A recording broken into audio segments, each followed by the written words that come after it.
আসসালামু আলাইকুম এভরিওয়ান, কেমন আছেন? আশা করি ভালো আছেন। আলহামদুলিল্লাহ আমিও ভালো আছি। আজ রান্না করব কচি মূলাটা কেটে কেটে পরিষ্কার করে নিচে ভাপিয়ে নিব।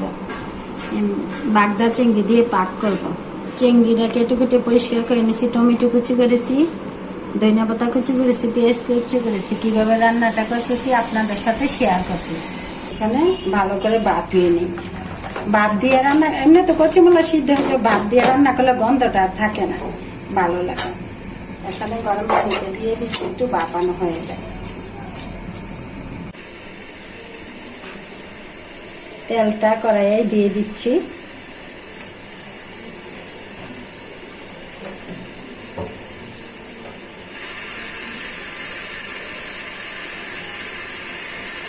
দিয়ে দিচ্ছি পেঁয়াজ কুচি,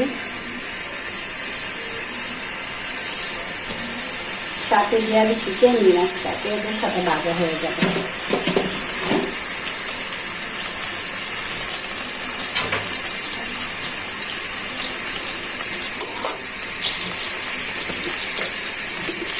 এখন চিংড়ি মাছটা পেঁয়াজটা স্বাদ মতো লবণ দিয়ে ভাজা নেই, ভালো করে মাছটা ভাজা হয়ে যাবে।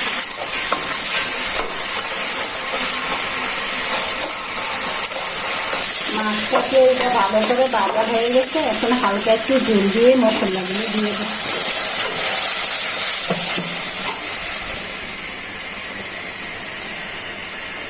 দিয়ে দিচ্ছি পরিমাণ মতো রসুন বাটা,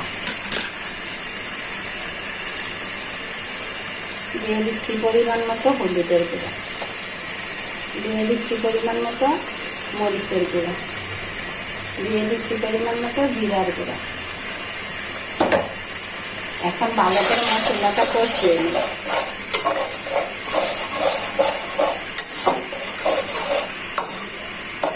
ভালো করে মশলাটা কষানো হয়ে গেছে, চিংড়ি মাছগুলো সুন্দর করে সিদ্ধ হয়ে গেছে। ভাপিয়ে রাখা মূলাগুলো দিয়ে দিচ্ছি।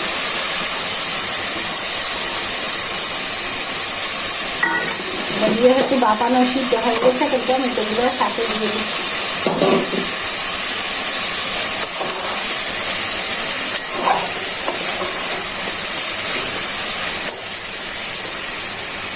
আমি সিদ্ধ করা যেহেতু তরকারিটা, ঝোলটা দিয়ে দিচ্ছি।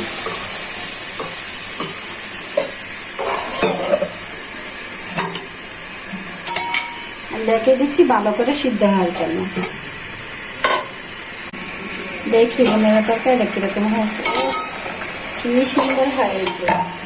চিংড়ি মাছ আর টমেটো এমন একটা জিনিস, সব তরকারির সাথে মিলা যায়, দেওয়া যায়। দেখি কিরকম হয়েছে।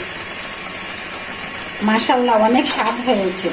আর মূলার কোনো গন্ধই নেই, একটা বাক্সা গন্ধ, যে ওই গন্ধটা নেই। ভাত দিয়ে দিছি যে এখন ধনিয়া পাতাটা ছিটিয়ে দিচ্ছি। বোনেরা ভালো থাকবেন, সুস্থ থাকবেন। আমার ভিডিওগুলো বেশি বেশি দেখবেন, লাইক করবেন, কমেন্ট করবেন, পাশে থেকে সাপোর্ট করবেন। আল্লাহ হাফেজ।